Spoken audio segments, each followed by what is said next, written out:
സാന്ദ്രാനന്ദാപബോധാത്മകമനുപമിതം കാലദേശാവധിഭ്യാം നിർമുക്തം നിത്യമുക്തം നിഗംശരസഹസ്രേണ നിർഭാസ്യമാനം അസ്പഷ്ടം ദൃഷ്ടമാത്രേ പുനരുപുരുഷാർത്ഥാത്മകം ബ്രഹ്മതത്വം തത്താവത് ബാധിസാക്ഷാത് ഗുരുഭവനപുരേ ഹന്ത ഭാഗ്യം ജനാനാം.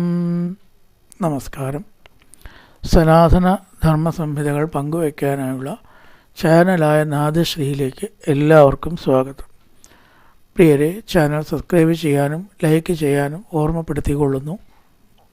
ശ്രീമന് നാരായണീയത്തിൽ ബ്രഹ്മാവിൻ്റെ സൃഷ്ടിയുടെ ആരംഭഘട്ടത്തിൽ വെള്ളം സർവത്ര ഉണ്ടാവും. അതിലൊരു താമരപ്പൂവ് ഭഗവാന്റെ നാഭിന്ന് വിരിയും. ധാരാളം നീളമുള്ള താമരത്തണ്ട് ആണത്. അത് ഈ വെള്ളത്തിൻ്റെ മുകളിലേക്ക് കാണത്തക്ക വിധം, നിൽക്കത്തക്ക വിധം ഉയർന്നു വരികയാണ്.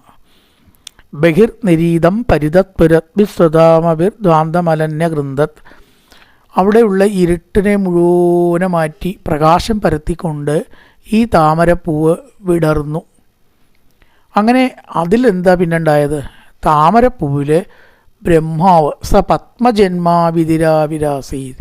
വിധി ബ്രഹ്മാവ്, പത്മജന്മ താമരയിൽ നിന്നുണ്ടായ വേദങ്ങൾ എല്ലാം പ്രകാശിച്ചുകൊണ്ട് ഉണ്ടായിക്കൊണ്ട് പ്രകാശമാനമായിക്കൊണ്ട് ആ താമര ബ്രഹ്മാവ് ഉണ്ടായി എന്നങ്ങനെ പറഞ്ഞു വെച്ചു. ഇനി അടുത്തത് അസ്മിൻ പരാത്മന്നനുപാത്മകൽപേ ത്വമിത്തമുത്താവിത പത്മയോനി അനന്തഭൂമാ മമ രോഗരാശീം നിരുന്തി പാതാലയവാസവിഷ്ണോ. പാതാലയവാസവിഷ്ണോ സംബോധന. വലിയ ഗുരുവായൂരപ്പാം അസ്മിൻ പാത്മകൽപ്പേ, ഒരു ബ്രഹ്മാവ് കഴിഞ്ഞ് അടുത്ത ബ്രഹ്മാവ് ആവുമ്പോൾ അതിനാണ് പാത്മകൽപ്പം എന്ന് പറയുക. ഇത്തം ഉത്താവിത പത്മയോനി, ഇപ്രകാരം ആവിർഭവിക്കപ്പെട്ട ബ്രഹ്മാവ്, ഉത്താവിതം ആവിർഭവിക്കപ്പെട്ട, നിദ്രയ്ക്ക് ശേഷം ഉണർത്തി, അതുകൊണ്ട് ഉത്താപിതം. ആ പത്മയോനി ബ്രഹ്മാവിൽ മാമരയിൽ നിന്നുണ്ടായ ആളാണ് പത്മയോനി ബ്രഹ്മാവ്. എന്നിട്ട് എന്തുണ്ടായി? അനന്തഭൂമാത്വം, അല്ലയോ സർവേശ്വര, പറയാൻ പറ്റാത്ത മഹാത്മ്യമുള്ളതായിരിക്കുന്ന ഗുരുവായൂരപ്പ, അവിടുന്ന് എൻ്റെ രോഗത്തെ നിവാരണം ചെയ്താലും. ഇപ്പം ആ താമരയിലെ ബ്രഹ്മാവ് അങ്ങനെ ശോഭിച്ചു. വേദങ്ങളൊക്കെ ശോഭിക്കപ്പെട്ടതായ രീതിയിൽ ബ്രഹ്മാവ് ശോഭിച്ചു എന്ന് പറയണം. ഭാഗവതത്തിലും ഈ സൃഷ്ടിക്രമം ബ്രഹ്മാവിൻ്റെ ആവിർഭാവം ഒക്കെ പറയുന്നുണ്ട്. 3-ാമത്തെ സ്കന്ധത്തിൽ 8 മുതൽ 10 വരെയുള്ള അധ്യായത്തിലൊക്കെയാണ് അതൊക്കെ പറയണത്. 10-15 മുതലായിട്ടുള്ള അധ്യായങ്ങളോട് കൂടിയിട്ട് ഇവ കാര്യങ്ങളെല്ലാം പറയുന്നുണ്ട്. തൃതീയ സ്കന്ധം എന്നർത്ഥം. 10 മുതൽ 15 അവിടെ ഹിരണ്യാക്ഷവും ഹിരണ്യാവതാരവും അക്ഷവാഥം വരാഹാവതാരമൊക്കെ അവിടെയാണ് പറയുന്നത്. അനന്തഭൂമാ മമ രോഗരാശിം നിരുന്ധി വാതാലയവാസവിഷ്ണു. പാത്മകൽപ്പം തുടങ്ങിയ സമയത്തുള്ള ഈ പ്രളയത്തിൽ പുറമേക്ക് കാണപ്പെടുന്നതായ താമരയിൽ വേദങ്ങൾ പ്രകാശത്തോടുകൂടി, വേദപ്രകാശത്തോടുകൂടി ബ്രഹ്മാവ് സ്ഥിതി ചെയ്തു. ഈ സൃഷ്ടി അങ്ങോട്ട് തുടങ്ങണം. അതിന് മുമ്പേ എൻ്റെ രോഗങ്ങളെ നശിപ്പിക്കണേന്ന് അങ്ങനെ പറഞ്ഞ് 8-ാമത്തെ ദശകം അവസാനിച്ചു. ഇനി അടുത്തത് 9-ാമത്തെ ദശകമാണ്. സ്ഥിതസ്തകമലോദ്ഭവത്തവഹിനാഭിപങ്കേരുകേ കുതസ്തുരിതമംബുദാവുദിതമിത്യനാലോകയൻ. വൃത്തം മാറി പൃഥിവി എന്ന വൃത്തമാണ് ഇതിന് പറയുക. പൃഥിവി ഉദിതമിത്യനാലോകയൻ തദീക്ഷണ കുതൂഹലാൽ പ്രതിദിശം വിവൃത്താനനച്ചതുർവദനതാമകാ വികസതാഷ്ടദൃഷ്ട്യംബുജാം. ബ്രഹ്മാവിൻ്റെ അവസ്ഥയെ പറയുന്നു. ആ പത്മജന്മാവ് അല്ലെങ്കിൽ ആ താമരയിൽ ഉണ്ടായതായ നാഭികമലത്തിൽ ഇരുന്നിട്ട്, സ്ഥിത സകമലോദ്ഭവ, ഇരുന്നിട്ട്, നാഭിപങ്കേരുഹേ ആ നാഭിയിൽ നിന്നുണ്ടായിട്ടുള്ള താമരയിൽ ഇരുന്നിട്ട് എന്ത് ചെയ്തു? അംബുദോ ഇതം കുദാസിത് ഉദിതം. അംബുദം വെള്ളം. ജലസമൂഹത്തിൽ ഈ താമരപ്പൂവ്, അമ്പുദം എന്ന് പറഞ്ഞാൽ താമരയാണ്, അമ്പു എന്ന് പറഞ്ഞാൽ വെള്ളം. അപ്പോൾ വെള്ളത്തിൽ നിന്നുണ്ടായത് താമരപ്പൂവ്, അമ്പുദം താമര. ഈ താമര എവിടെ നിന്നുണ്ടായി എന്ന് ചിന്തിച്ചു. കുത എവിടെ നിന്ന്, സ്ഥിത് ഉദിതം ഇതി, എവിടെ നിന്നുണ്ടായി? ഉദിതം ഉയർന്നു. ഈ താമരപ്പൂ എവിടെ നിന്നാണ് ഉദിച്ചുയർന്നത്, വിരിഞ്ഞുയർന്നത്, അല്ലെങ്കിൽ ഉയർന്നു വിരിഞ്ഞത്? എവിടെ നിന്നാണ് ഈ താമര ഉണ്ടായത്, ഇതിൻ്റെ മൂലസ്ഥാനം, ആവിർഭാവസ്ഥാനം, ഉദ്ഭവസ്ഥാനം എവിടെയാണ് എന്നിപ്രകാരം ചിന്തിച്ചു എന്ന് പറയണം. തിതത്ത കമലോദ്ഭവ, കമലോദ്ഭവൻ ബ്രഹ്മാവ്. തവ നാഭിപങ്കേരുഹേ, നാഭിപങ്കേരുഹത്തിലുണ്ടായതായ ബ്രഹ്മദേവൻ അംബുദോ കുദം കുദസിത്, അംബുദോ ഇതം കുദസിത്, അംബുദം താമര, ഇതം ഈ താമരപ്പൂ എവിടെ നിന്നുണ്ടായി, ഉദിതം ഇതി, കുദസിത് ഉദിതം ഇതി, എവിടെ നിന്ന് ഉണ്ടായി, ഉയർന്നു. താമര അങ്ങനെ ഉയരുകയാണല്ലോ, അടിയിൽ നിന്ന് ഉയർന്നു വരിക, അത് എവിടെ നിന്ന് ഉയർന്നു എന്ന് ചിന്തിച്ചു, നോക്കി, തെരഞ്ഞു ഒക്കെ ചെയ്തു. പക്ഷേ കാണാനായില്ല.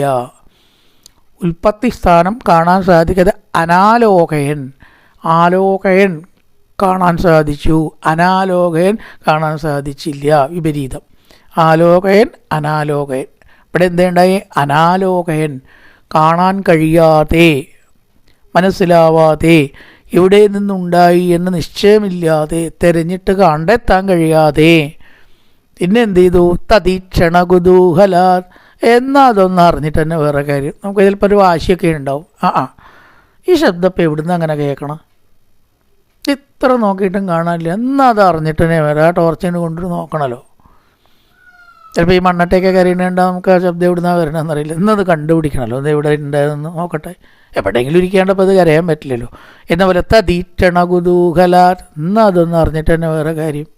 കുതൂഹലാർ കാണാനുള്ള കൗതുകത്താൽ, താമര എവിടുന്നാണ് ഉണ്ടായി എന്ന് അറിയാനുള്ള കൗതുകത്താൽ, പ്രതിദിശം വിവൃത്താനന, 4 ദിക്കിലേക്കും അങ്ങോട്ട് നോക്കി എന്നാണ്. കിഴക്കോട്ട്, പടിഞ്ഞാട്ട്, വടക്കോട്ട്, തെക്കോട്ട്, ഇടയിലും ദിക്കുകളുണ്ട് അല്ലേ? ഏതൊക്കെയാണ്? തെക്ക്, കിഴക്ക്, വടക്ക്, പടിഞ്ഞാറ്, തെക്ക്, പടിഞ്ഞാറ്, കിഴക്ക്, വടക്ക് എന്നൊക്കെ പറഞ്ഞിട്ടുള്ള ഇടയിലുള്ള ദിക്കുകളുണ്ട്. പ്രതിദിശം വിവൃത്താനന, 4 ദിക്കിലേക്കും അല്ല 8 ദിക്കിലേക്കും ഒക്കെ നോക്കുകയാണ്. എവിടെയും തിരഞ്ഞിട്ടും താമരയുടെ ഉൽപ്പത്തി സ്ഥാനം കാണാൻ സാധിച്ചില്ല. സ കമലോദ്ഭവ തവ നാഭിപങ്കേരുകേ സ്ഥിത, കമലോദ്ഭവനായിരിക്കുന്ന ബ്രഹ്മാവ് അങ്ങയുടെ നാഭിയിൽ സ്ഥിതി ചെയ്ത അംബുദോ താമര, ഇതം കുദസ്ഥിത് ഉദിതം, ഇതെവിടെ നിന്നുണ്ടായി എന്ന് അനാലോകയൻ കാണാതെ, കണ്ടുപിടിക്കാൻ കഴിയാതെ, തതീക്ഷണ കുതൂഹലാൻ എന്നതറിയണം, അറിയാനുള്ള ആഗ്രഹത്താൽ, പ്രതിദിശം, ദിശ എന്ന് പറഞ്ഞാൽ ദിക്ക്, പ്രതിദിശം എല്ലാ ദിക്കിലേക്കും, വിവൃത്താനന തിരിഞ്ഞ മുഖമുള്ളവനായി. അങ്ങനെ അത്രേ 4 മുഖം ഉണ്ടായത്, 4 തല. കിഴക്കോട്ട് നോക്കിയപ്പോൾ ഒരു തല, തെക്കോട്ട് നോക്കിയപ്പോൾ അവിടെ ഒരു തല, പടിഞ്ഞാട്ട് നോക്കിയപ്പോൾ അവിടെ ഒരു തല, വടക്കോട്ട് നോക്കിയപ്പോൾ അവിടെ ഒരു തല. അങ്ങനെയൊക്കെ തല നമുക്കുണ്ടായാൽ നന്നായിരുന്നു. തല തിരിക്കേണ്ട ആവശ്യമില്ലല്ലോ, പിന്നാക്കവും കാണാൻ പറ്റും. അത് നമുക്ക് മാത്രമേ ഇല്ല, പലർക്ക് ചില ജീവികൾക്ക് എത്ര ഡിഗ്രി തിരിക്കാൻ, ഓരോരുത്തർക്ക് ഇത്ര തിരിക്കാൻ പറ്റുന്നതാണ്. 360 ഡിഗ്രി തിരിയണ ജീവികളുണ്ട് അത്ര ചില പക്ഷികൾ.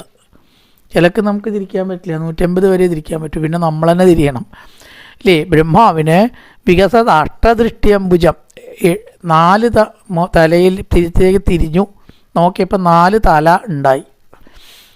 പണ്ട് പറയട്ടോ 5 തല ഉണ്ടായിരുന്നു എന്നാണ്. കാരണം ഒരു തല ശിവൻ നുള്ളിക്കളഞ്ഞതാണെന്നാണ് നുണ പറഞ്ഞിട്ടേ. കാരണം ശിവലിംഗത്തിൻ്റെ മോൾഭാഗവും താഴ്ഭാഗവും കണ്ടുവരാൻ പറഞ്ഞു എന്നാണ് ബ്രഹ്മാവിനോടും വിഷ്ണുവിനോടും. വിഷ്ണു വേഗം സത്യം സമ്മതിച്ചു, ഇതിൻ്റെ അറ്റൊന്നും കാണാൻ പറ്റില്ല. ബ്രഹ്മാവ് നുണ പറഞ്ഞു അത്രേ, കണ്ടു, കൈതപ്പൂവിനെ സാക്ഷി നിർത്തി എന്നൊരു കഥ ഉണ്ട്. അപ്പം ശപിച്ചു, കൈതപ്പൂവ് അത് കള്ളസാക്ഷി പറയണത് എന്നെ പൂജയ്ക്കെടുക്കാതെ പോട്ടെ, ബ്രഹ്മാവിൻ്റെ ഒരു തല ശിവനാടുന്നുള്ളി, ഈ തലയോണ്ട് നീ ഇനി നുണ പറയരുത്. അങ്ങനെയാണ് അത്രയും 4 തലയായത്. ശരിക്കും 5 മുഖം ഉണ്ടായിരുന്നു എന്നാ. എന്തായാലും 4 ദിക്കിലേക്ക് നോക്കിയപ്പോൾ 4 തല ഉണ്ടായിരുന്നു. ഇവിടെ പറയണു ഈ കഥ അട്ട ദൃഷ്ടി അംബുജാം ചതുർവദനത, 4 പുറത്തേക്കുള്ള മുഖം എന്ന അവസ്ഥയെ പ്രാപിച്ചു. 4 തരത്തിലേക്കുള്ള ഓരോ തല ഉണ്ടായി. അങ്ങനെ ബ്രഹ്മാവ് ചതുരാനനായി. 4 പുറത്തേക്ക് നോക്കിയപ്പോഴാണ് അത്രയും 4 തല ഉണ്ടായത്. പ്രതിദിശം വിവൃത്താനന, ദിശ ദിക്ക്, ദിക്ക് തോറും, പ്രതിദിശം പ്രതിദിനം പറഞ്ഞ പോലെ ദിവസം തോറും, പ്രതിദിശം ദിക്ക് തോറും, വിവൃത്താനന നോക്കുന്ന മുഖമുള്ളവനായിട്ട്, വിവൃത്ത തിരിഞ്ഞു നോക്കുന്നവനായിട്ട്, വികസ അഷ്ടദൃഷ്ട്യംബുജാം 8 കണ്ണുകളുള്ളവനായി തീർന്നു. ഓരോ മുഖത്തിലും 2 കണ്ണാണല്ലോ, അപ്പോൾ 4 × 2 8 കണ്ണ്. അതാണ് അഷ്ടദൃഷ്ട്യംബുജാം. 4 മുഖത്തിൽ 8 കണ്ണുകളോടുകൂടി ചതുർവദനതാമഗാത് 4 മുഖം എന്ന അവസ്ഥയെ പ്രാപിച്ചു. സ കമലോദ്ഭവ തവ നാഭിപങ്കേരുകേഹി സ്ഥിത അംബുദൗ. ബ്രഹ്മാവ് അങ്ങയുടെ നാഭികമലത്തിൽ ഉണ്ടായിരിക്കുന്ന താമര കണ്ടിട്ട്, തവ അങ്ങയുടെ, തവ നാഭികം പങ്കേരുകേഹി സ്ഥിത അവിടെ സ്ഥിതി ചെയ്യുന്ന, അംബുദോ ഇതം കുതസ്ഥിത് ഉദിതം ഇത് എവിടുന്നാണ് ഉണ്ടായത്, കുത എവിടുന്ന്, സിത് ഉദിതം എവിടുന്നാണ് ഇത് പൊങ്ങി വന്നത് എന്ന് അനാലോകയൻ കാണാതെ കണ്ട്, കണ്ടിട്ടല്ല കാണാതെ കണ്ട്, ആലോകയൻ കണ്ടിട്ട് അനാലോകയൻ കാണാതെ, പ്രതിദിശം വിവൃത്താനന 4 ദിക്കിലേക്കും മുഖം തിരിച്ചു നോക്കി. എന്നിട്ടോ വികസത അഷ്ടദൃഷ്ട്യംബുജാം 4 തലയോട് കൂടിയവനായി തീർന്നു. അതോടെ 8 കണ്ണുകൾ, ഒരു മുഖത്ത് 2 കണ്ണാണ്, അപ്പം 4 തലയിൽ 8 കണ്ണ്. അഷ്ടദൃഷ്ട്യംബുജാം ചതുർവദനതാം എങ്ങനത്തെ 4 മുഖമാണ്? 8 കണ്ണുകളോട് കൂടിയ 4 മുഖം. ഒരു മുഖത്തല്ല കേട്ടോ 8 കണ്ണ്. 14 32 കണ്ണുണ്ടാവും, വലിയ ബുദ്ധിമുട്ടാണ്. മൊത്തത്തിൽ 8 കണ്ണ്, ആകെ 8 കണ്ണുകളോട് കൂടിയ 4 മുഖം, ഒരു മുഖത്ത് 2 കണ്ണ്. അങ്ങനെ 4 മുഖങ്ങളുണ്ടായപ്പോൾ 8 കണ്ണുകളോട് കൂടിയവനായി, 8 കണ്ണുകളോട് കൂടിയ 4മുഖനായിട്ട് തീർന്നു. തിത സകമലോദ്ഭവത്തവ ഹിനാഭിപങ്കേരുഹേ കുതസ്സുരിതമംബുധാ ഉദിതമിത്യനാലോകയൻ തദീക്ഷണകുതൂകലാത് പ്രതിദിശം വിവൃത്താനന ചതുർവദനതാമഗാത് വികസദഷ്ടദൃഷ്ട്യംബുജാം. നല്ലൊരു പ്രഭാതം എല്ലാവർക്കും ആശംസിച്ചുകൊണ്ട് നിർത്തുന്നു. നമസ്കാരം.